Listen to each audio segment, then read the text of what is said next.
उल्हासनगर थाने कल्याण महाराष्ट्र से तूफान समाचार संवाददाता हारून मिर्जा की रिपोर्ट।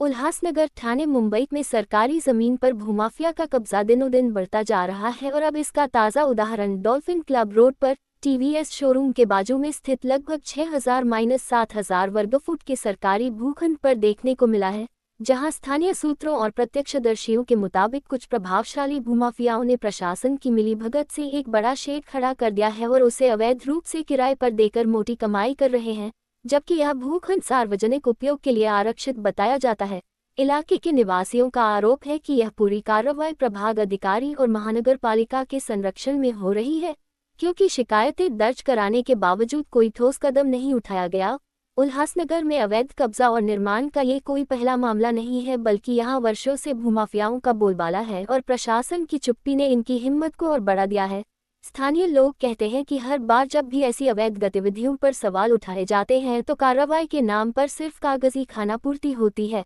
वहीं सूत्र बताते हैं कि यह जमीन सरकारी रिकॉर्ड में साफ साफ दर्ज है और किसी भी निजी व्यक्ति को इसका उपयोग करने का अधिकार नहीं है। लेकिन अवैध कब्जाधारी न केवल यहाँ शेड बनाकर उसे किराए पर दे रहे हैं, बल्कि खुलेआम सरकारी संपत्ति को निजी व्यवसाय का माध्यम बना चुके हैं। इससे न केवल सरकारी राजस्व को नुकसान हो रहा है, बल्कि शहर की योजनाबद्ध विकास प्रक्रिया पर भी असर पड़ रहा है। डॉल्फिन क्लब रोड का यह इलाका पहले ही भीड़भाड़ वाला और व्यावसायिक रूप से संवेदनशील है, जहां जगह जगह अवैध पार्किंग, फुटपाथ पर अतिक्रमण और बिना अनुमति के निर्माण देखने को मिलता है। स्थानीय रहवासी बताते हैं कि रातों रात लोहे की स्ट्रक्चर और टिन के शेड खड़े कर दिए जाते हैं और जब तक कोई मीडिया में मामला उठाए तब तक ये स्थायी रूप से कब्जे में आ चुका होता है। इससे पहले भी इसी इलाके में कई सरकारी प्लॉटों पर गाड़ियों के गैराज, गोदाम और दुकानों का अवैध निर्माण किया गया था, जिसे तोड़ने के लिए नगर निगम ने नोटिस तो जारी किए थे, लेकिन राजनीतिक दबाव और प्रशासनिक ढिलाई के चलते कार्रवाई अधूरी रह गई। अब एक बार फिर यही पैटर्न दोहराया जा रहा है, जहां संबंधित प्रभाग कार्यालय और नगर निगम के जिम्मेदार अधिकारी चुप्पी साधे बैठे हैं,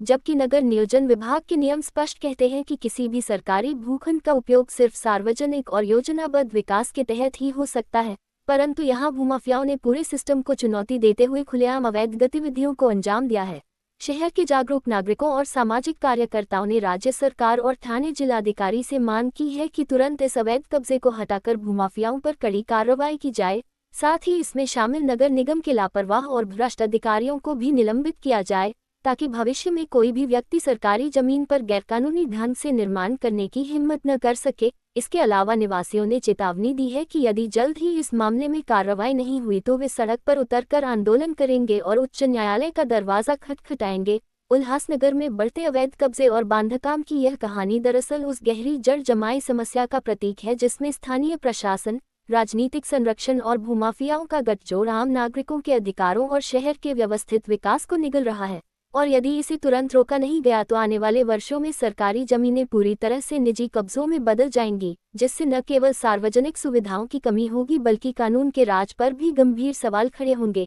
इस पूरे मामले में सबसे अहम सवाल यही है कि आखिर जब स्थानीय लोग, मीडिया और सामाजिक संगठन बार बार शिकायत और सबूत पेश कर रहे हैं, तब भी प्रशासन आंखें क्यों मूंदे हुए है? क्या ये सिर्फ लापरवाही है या फिर एक सुनियोजित भ्रष्ट तंत्र का हिस्सा? जवाब चाहे जो भी हो, लेकिन फिलहाल डॉल्फिन क्लब रोड पर खड़े अवैध शेड और उस पर चल रहा धंधा ये साबित करता है कि उल्हासनगर में भूमाफिया कानून और व्यवस्था से कहीं ज्यादा ताकतवर हो चुके हैं, और अगर सरकार ने सख्त कदम नहीं उठाए तो यह मामला आने वाले समय में शहर के अवैध कब्जे की काली कहानी का एक और स्थायी अध्याय बन जाएगा।